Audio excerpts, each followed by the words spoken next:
Topic: Auditing your ancestral patterns to rebuild your legacy.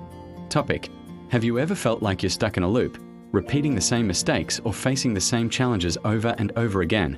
Maybe it's in your relationships, your career, or even your relationship with money. You try to change, you read all the self-help books, but somehow you end up right back where you started. What if I told you that some of these patterns aren't entirely your own? What if they're echoes from the past, passed down through generations?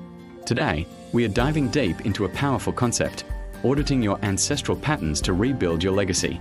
Now, I know what you might be thinking. Ancestral patterns? That sounds a bit out there. But stick with me, because this isn't about blaming your great-great-grandma for your problems. It's about understanding the invisible scripts that might be influencing your life, so you can consciously choose to write a new story for yourself and for the generations that will come after you. Think of it like this. Your family history is like a library. It's filled with incredible stories of resilience, love, and success. But it also contains stories of struggle, hardship, and unresolved trauma. These experiences, both good and bad, create emotional and behavioral blueprints.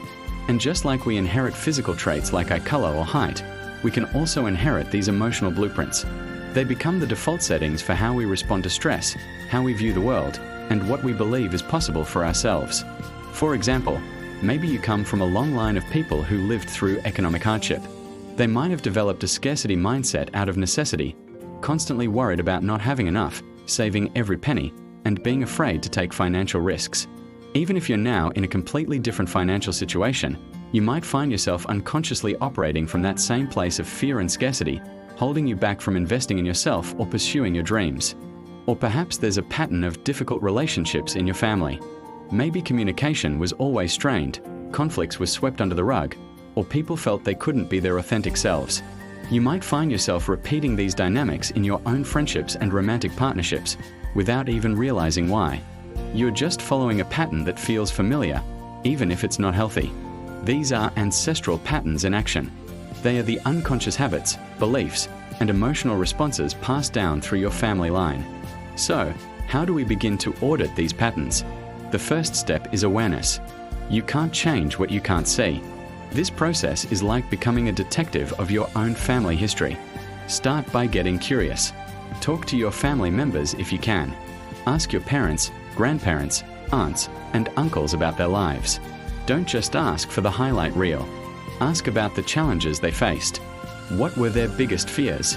What did they believe about money, love, success, and failure?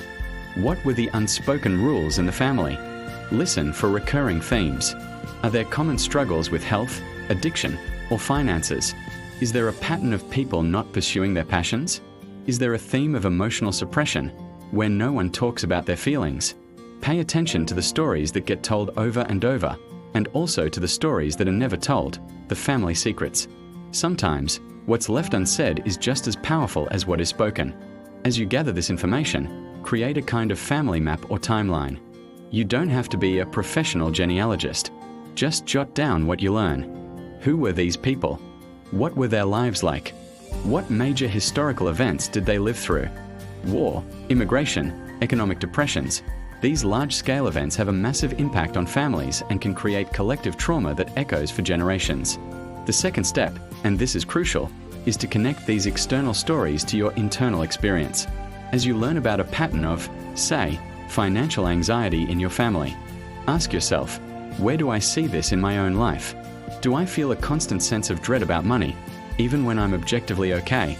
Do I hoard resources or feel guilty when I spend money on myself? This is not about finding someone to blame. It's about compassionate understanding. When you see that your fear isn't just your fear, but a fear that has been carried by your mother and her mother before her, it can be incredibly liberating. It depersonalizes the struggle. You realize you're not broken or flawed. You're carrying a piece of your family's history. And the beautiful thing is, once you recognize it, you have the power to put it down. Let's talk about the practical side of this. Once you've identified a pattern, how do you actually change it? This is where you start consciously rebuilding your legacy. Let's stick with the money example. If you've identified a pattern of scarcity mindset, your work is to consciously cultivate a mindset of abundance. This might mean creating new daily habits. For instance, You could start a gratitude journal focused specifically on the abundance you already have in your life. You could practice affirmations like "I am a responsible steward of my resources," or "there is more than enough to go around." It also means taking new actions. Maybe you challenge yourself to make a small investment you've been afraid of. Or you allow yourself to buy something that brings you joy without the usual guilt. Each time you do this, you are actively overriding the old, inherited programming with a new, empowering script. You are proving to your nervous system that a different way is possible. Another powerful technique is what I call a legacy statement. This is where you clearly define the new legacy you want to create. For example, if your family has a history of emotional distance, your legacy statement might be, "In my family line, I am the one who fosters open communication, emotional vulnerability, and deep connection." Say this to yourself regularly. Write it down where you can see it. Let it become your North Star. This statement isn't just words. It's a declaration of your intention to be a transitional character in your family story. A transitional character is someone who stops the intergenerational transmission of trauma and negative patterns and starts a new, healthier legacy. This work can be deep and sometimes emotional. As you uncover these stories, you might feel grief, anger, or sadness for what your ancestors went through. That's a normal and healthy part of the process. Allow yourself to feel those emotions. This is where practices like journaling, meditation, or even therapy can be incredibly supportive. Having a safe space to process what you're discovering is key.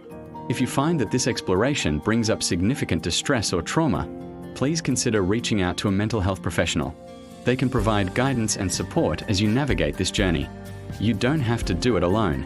Remember, honoring your ancestors doesn't mean you have to repeat their struggles. In fact, the most profound way to honor them is to heal the wounds they couldn't, to live with a freedom they may not have had, and to build a life filled with the joy and success they dreamed of for their descendants, for you. You are their legacy, but you are also the architect of the future legacy.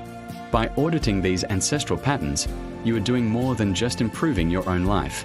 You are clearing the path for those who will come after you. You are ensuring that the next generation inherits resilience, not restriction, abundance, not lack, and connection, not isolation. You are taking the threads of your past, all of them, the dark and the light, and weaving them into a new, beautiful, and powerful tapestry. A legacy that is consciously and intentionally your own. So, I invite you to get curious. Start the audit. What patterns are running in your family? And more importantly, what new legacy are you ready to build?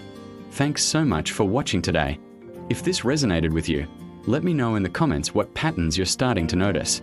And don't forget to like and subscribe for more content on creating a life you truly love. See you next time.